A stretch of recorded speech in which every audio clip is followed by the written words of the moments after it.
Okay, amazing. Thank you so much for having me here at this talk. I'm going to be talking about palimpsests, but specifically in relation to place and how these can be built into the material processes of a piece through layering digital technology. And over the presentation, I'll also read a couple of pieces because my practice includes writing and visual landscapes. So yeah, this is like a pre-warning. I am going to read like fictional work throughout. And yeah, that's, oh no, this one. Okay, cool. This is me on a camping trip last weekend that was like a rock-based holiday. I really love these kind of interesting like visual geographical landscapes.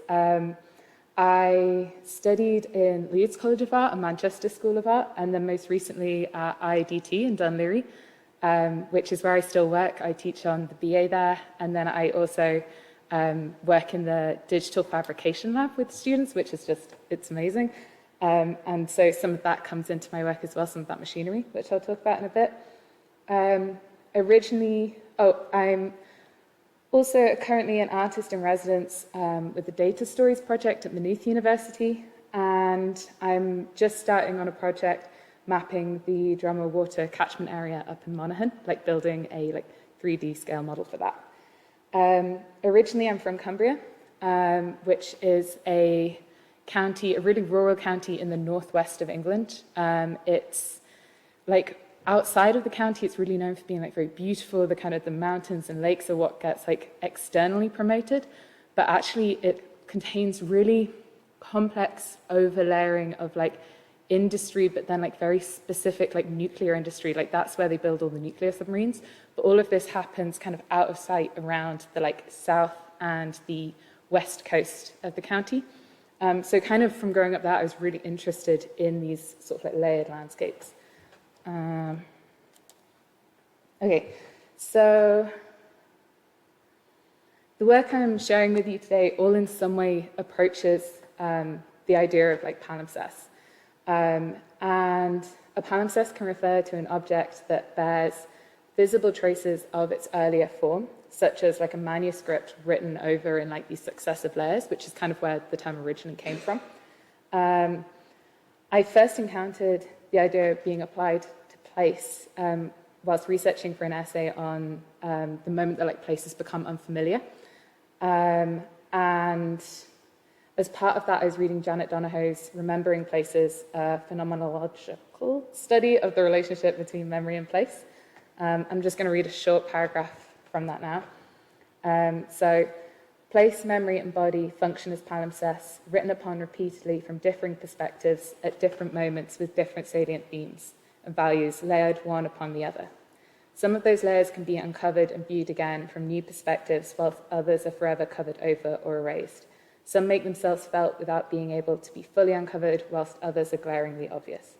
To think of place as a stable container for memory is to do a disservice to both concepts. Neither place nor memory is stable. So here we're looking at one of the works I've made thinking about this. It's a writing and landscape created in response to Barnavave in Carlingford for a project called Tread Softly, where I think 12 artists were invited from across Ireland to like respond to the site. And it was shared as a leaflet that was handed out to visitors on the day, which I have a copy of here, if anyone wants to have a look after. And you can see there there was like a stack of them shown on this kind of outcrop of rock that as you made your way up the hill, you could encounter. So I think I'm just going to read now the bit of writing that was from that. Standing on a threshold, one of a place left behind, pulls us into a pocket of reality that feels significantly emptier than everything surrounding it. The quietness of this tangible past is unsettling not in itself, but in its prophetic promise to our own lives. When we look upon a landscape, we want to believe that this is how it always was, and therefore, by extension, this is how it always will be. Lichen sprawls across exposed stones, bleeding into yellows and whites, as it always has, we say. The vibrant heads of field speedwells nestle in coarse grass, close to the broad leaves of foxgloves waiting to flower, as always. And then we notice the lines of coniferous trees are regimented in groves, mirroring the dotted grid of gravestones on the plain below. We see desire lines crossing the hillside, shadows of paths. The gorse intertwines with the tops of dry stone walls, a tangled structure codependent for survival. We hear the drone of cars and the echoing music of a birthday party climbing up the slopes. Landscapes, no longer wild, are a myriad of marks of human life, especially here. We avoid picturing the thresholds of our own homes vacant, leading onto voids. And for those of us without a permanent home, the empty doorway calls to exactly what we fear, that this will never exist for us. We are only housed. Housed is a term for stored, a temporary state, as an object. This is a place which refuses us this placation, which confronts us with the sun-bleached bones of its limestone spines. As am I, you shall be. We imbue memory into place and meaning with it, forgetting all the while that they're not static, not tame to our needs, not welcoming containers for the thousand scattered happenings which constitute a life. In the wake of time, we bury behind a litany of charged places, saturated with meaning only evident to our eyes. If we could extract, then decode the cause of places in this way, what would emerge etched in their centre? And how many different iterations of one site would be compounded in their structure, each version particular to a person? The version we find is defined by ourselves and our past and our choices. What we see, focus on, care for, who we are with, and who it reminds us of, where we have been, where we wish to go. These intricate webs of place are likely to fray, to collapse. What happens in the moment when a place becomes unfamiliar? When an intangible element previously held there is cut loose? Some shift that is both impossible to isolate, yet its absence is evident immediately. We recognize this changed place as distinct from the version we previously knew. It is an uncanny experience that reminds us of the uncertainty of these holders for our memories. Standing on a threshold of a place so evidently changed gives us no room to turn from that realization. Whilst there, it demands our acknowledgement. Here is a quietness that has nothing to do with sound, only absence, an emptiness remaining unresolved through occupation, a threshold that we stand upon and register momentarily, an unfamiliar place. It must have shed the memories it held with each arriving spring. The sites our lives are welded to will not be monuments, preserved. They will change in the years and decades as we will, and temporality is not a comforting companion to existence. This piece here, Look for Longer, is an artist book that combines writing and speculative landscapes. And these landscapes are built using CAD and CGI. And in this book, actually, this one, these CGI landscapes are printed onto tracing paper and then bound within the book. I'll read just a short section. Sorry, I'm trying to keep time. Yeah, a short section of that right now.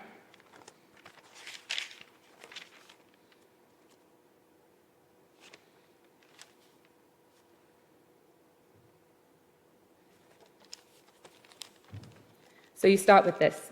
The air is cold enough that your hands are buried within your coat pockets, jumper wrapped around your fists. You can make the sky grey if you like. There's a hole in my boot where it has split between the leather and the sole, and through this the cold now seeps. When it rains, I take on water. Your shoe can have a hole too. You climb onto the spine of the wall at one of the lower points. Another few steps see you rising, balanced atop the dark wet brickwork. It rained recently. Your sock is still damp. The site before you is flat in a general sense. Even your waist-high perch is adequate to survey its scattered expanse. It has a grain that is richly detailed. With blurred eyes, you could just be some vacant field. But you look for longer, and as your eyes switch back and forth across the land, more appears each time. And then that piece goes on to kind of describe these houses falling in and out of existence. And it's visualizing through the text and the speculative landscape this practice and planning of having multiple versions of potential future sites that exist simultaneously, one on top of each other. So they can put in like speculative planning applications. And this thing of like 60% of planning applications never commencing. I've realized I've skipped onto my notes for the second slide. I was actually going to say some stuff before that. So I'm going to go back and then do that and then come back again.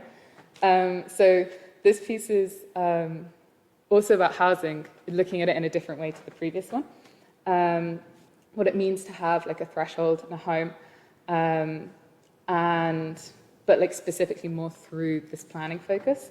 And it's created as part of the Data Stories project, which I'm on residency on, which is an ERC-funded project based at Maynooth University, led by Rob Kitchen, which is mapping the data ecosystem in the Irish planning system. My role as an artist in the project is to create work with and about this planning and property data.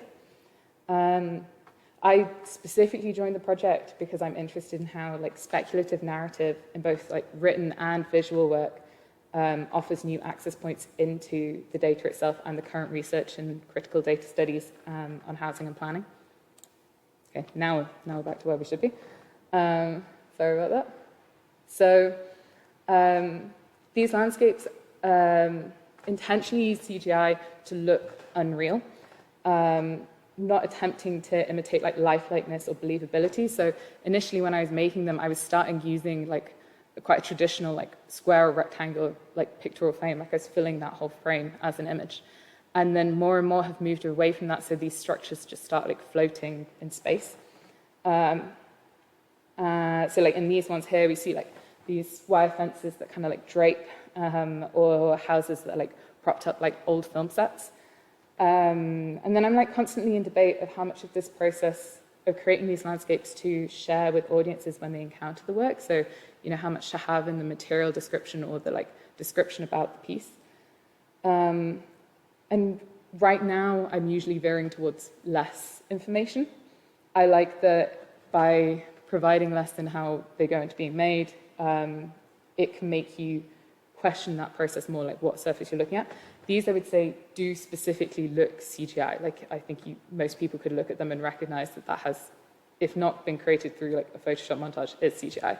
But this specifically more comes into play with pieces like this, the one on the right here. So these are the stages that went into creating this work. On the right is the piece that I would show, which is a printed piece. This is like an ink plate on paper.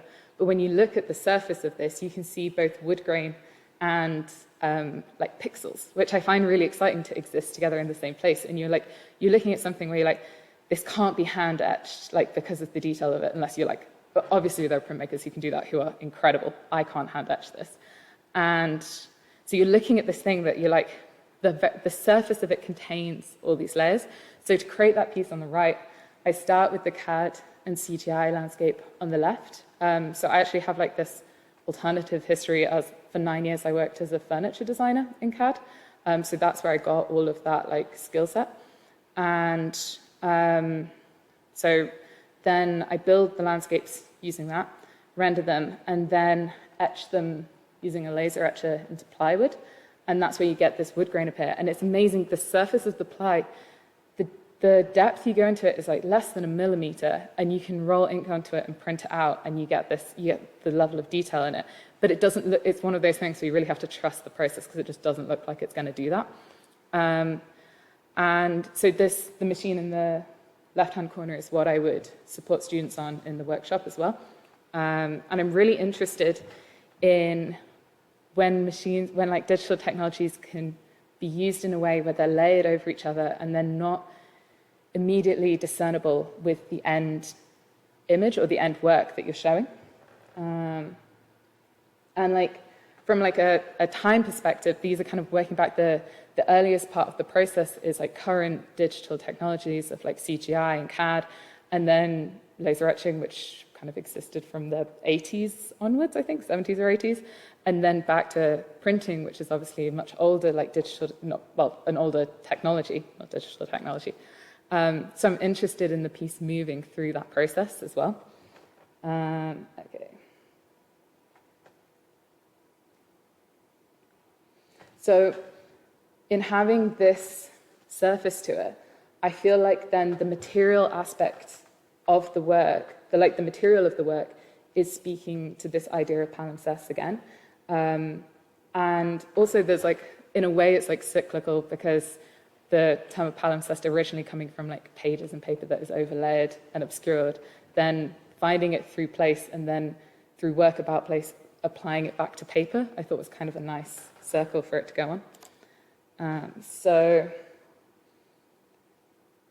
this is another piece that uses that similar process. This was a concertina book with 9 etchings in, and each responded to Morecambe Bay, which is on the southern edge of Cumbria, which stretches from kind of it goes around from Heysham, which has got a nuclear power station on it, around the coast to Barrow-in-Furness, where they launched the nuclear submarines.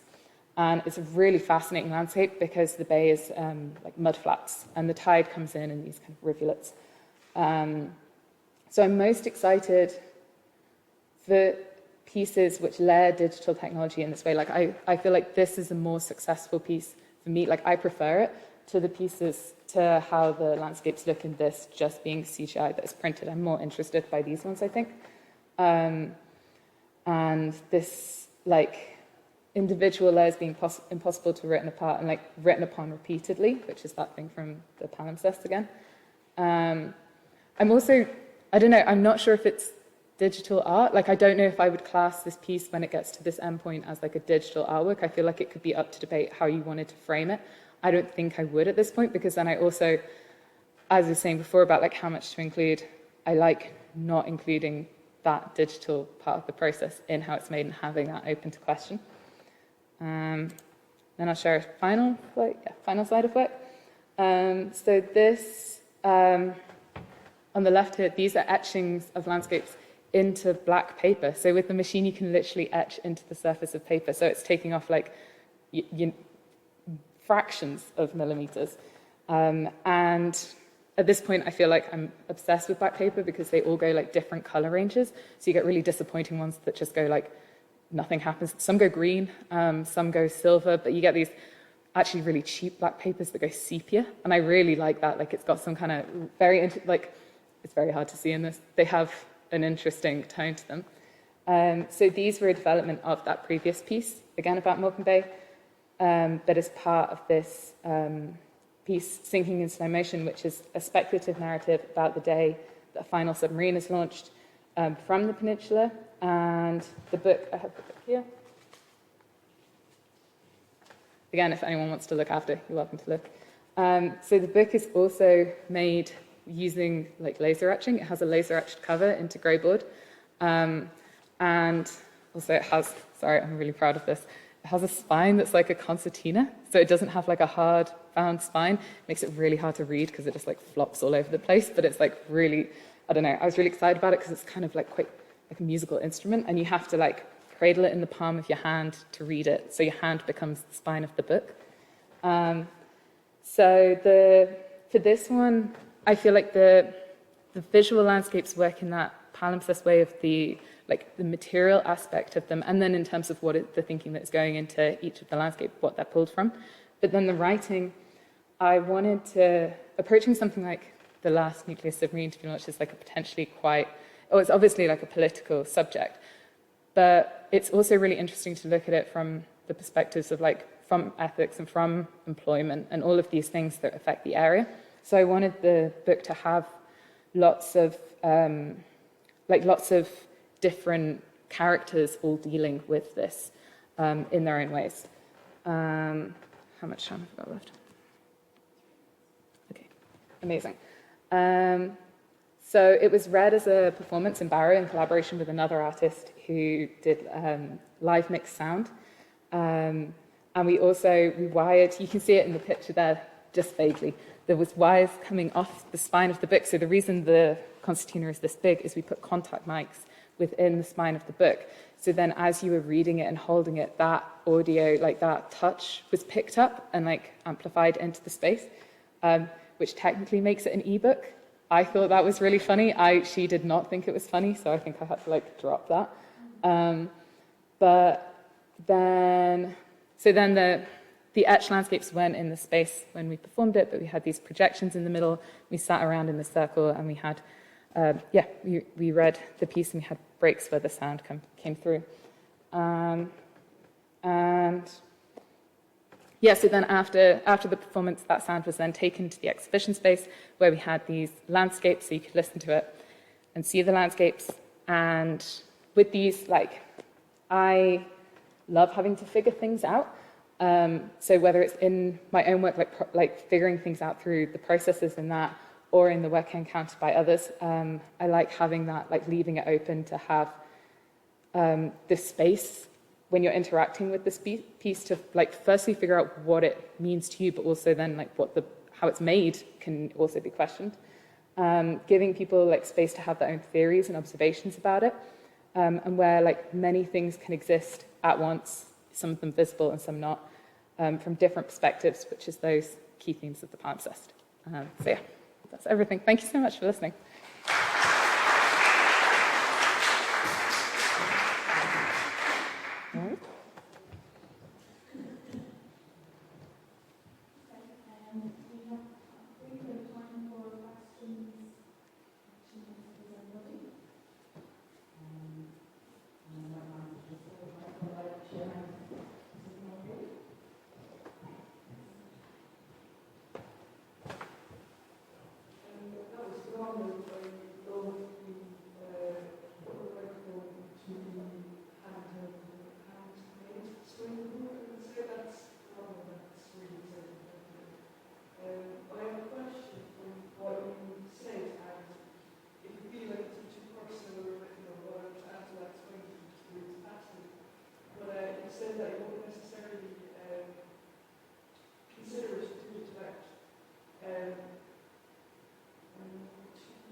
I haven't, backlash on it would be fun if they were like, no, that is definitely digital art. I'd kind of be open to that. But in the same way that I'm like, if I had a conversation and I was like, oh yeah, it really is. I think I'm very open to be swayed on it. Like right now I'm not calling it digital art because I think the end piece is so material and isn't using the materials that we'd usually associate with what we see when we digital art, but that probably doesn't mean that it isn't. I don't know, it's something that I think I'm still figuring out, and was actually only making the presentation for this where I properly started thinking about it, because up until then, I'd just not been calling it because it hadn't come up to me that it might be. So yeah, I don't think, but then, yeah, then also, is it a resistance about aligning it with digital? I don't think it is, because I really love talking about the digital technologies of it. So, and I'm very like interested in CAD and CGI and how we can use all of these. Yeah, sorry, that was such a washy answer. I don't know. I'd be open to it being digital art if it was something I was thinking about and was like, oh yeah, I think it is. Yeah, but I've not met any resistance for it yet, not being called that. Yeah.